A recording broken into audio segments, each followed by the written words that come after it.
گەرم و گوڕی و دینداری ئەم خەڵکەم بۆ دەرکەوت کە ماشەڵایان لێبێت کابرا هەبووە کە من ئاگادار بووم تایبەتی کار و کەسابەتی هەبووە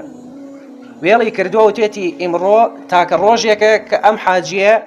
کە الحەمدولله هەمووی دەستی خاسەیی بۆ ئەکێشێت حاجیەکی نوێژپاک حاجیەکی بەتاعەت کە ئینشاءالله حەجەکەی لێ قبول بێت مادامی ئەو نە ئینسانێکی پاک و بەڕێز بووە لە ئاواییە کابرا بووە کەسابەتی خۆی بەجێ هێشتەوە و توێتی وازی لێ هێنمەوە چم بەدەمی حاجیەوە هاوسەکانی تر هاو ماڵەکانی تر بەڕاستی ئەو گەرم و گوڕەکە لە ناو ئێوە یابینیم مایەی شانازیە بەڕاستی دەستخۆشیتان لێ یەکەم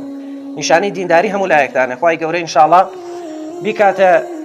زەخیرەی قیامەتان و ئەو حەجەش ببێتە نسیبی هەموو لایەکمان هەموو لایەکتان ئینشاءالله بەخێر بێن خاوەنی ئەم مەجلیسە نین خوای تبارەک و تەعالا مادام بۆ ئەم مەجلیسە پیرۆزە هاتوون بە ڕەحمەت و مەغفرەتی خۆی ئینشاءالله